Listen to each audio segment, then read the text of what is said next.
Panginoon. Amin po siyang itinataas sa iyo na iyong pong idantay ang iyong makapangyarihan kamay sa iyang kanyang katawan, Panginoon.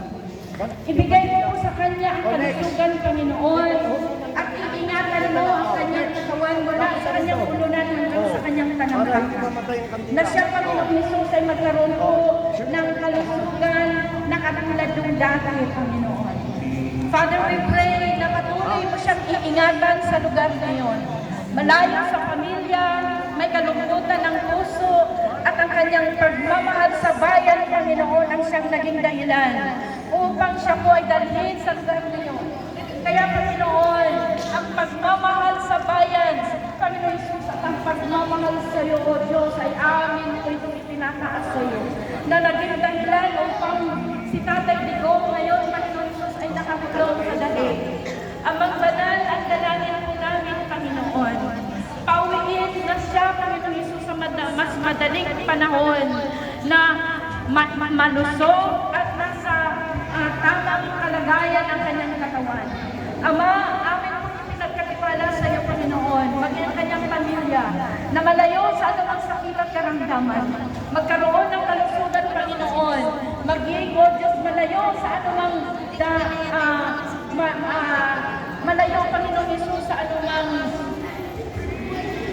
kamatayan, maging sa sakit at karamdaman, Panginoon. And we pray, Father, you will continue, Lord, to protect our Tatay Digong, maging ang kanyang pamilya, si Inday Baby, Sarah, Sergio, Panginoon, ayun yung pakaingatan. Kaya, Ama, sa pagkakataong ito, nagkakaisa ang aming mga puso sa pananalangin ito. Because we believe, Lord, there is power in united prayer.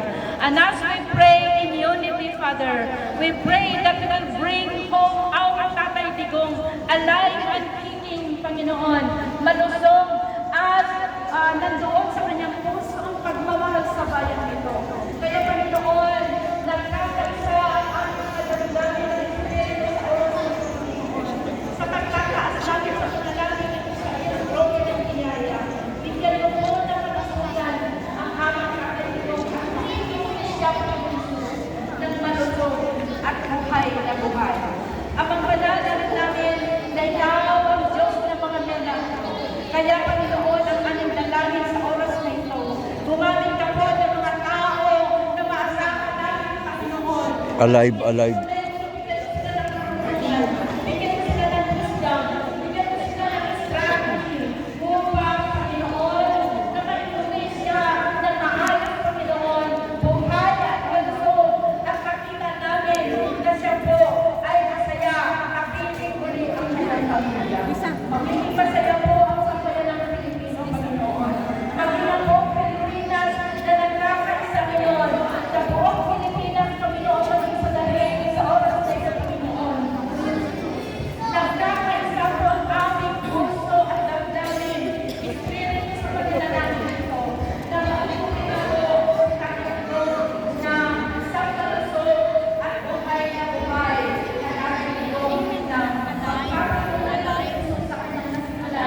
Alive, alive.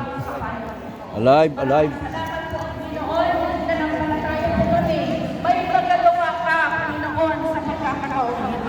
And as we unite in prayer, Father, bless, O God, this event today.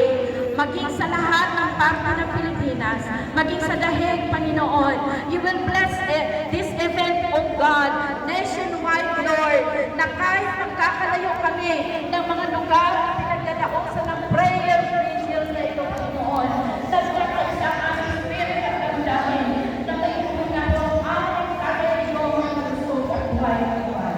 Maraming salamat po, Ama, na nagkakayo kami ngayon na dalawa pa sa aming panalangin ito.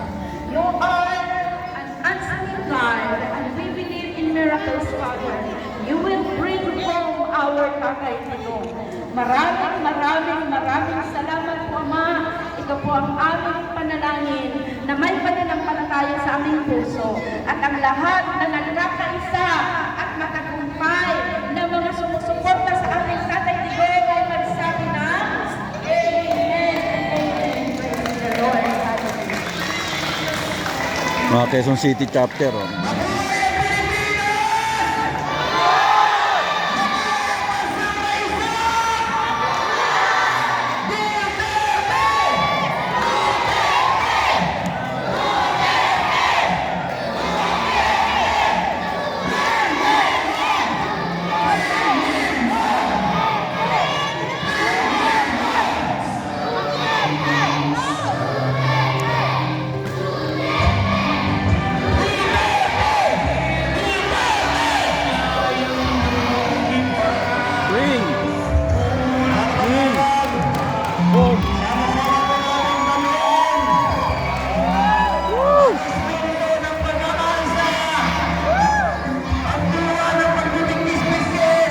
going home.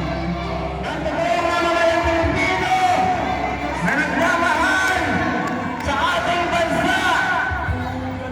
Wala kitang mas higit na mag-alala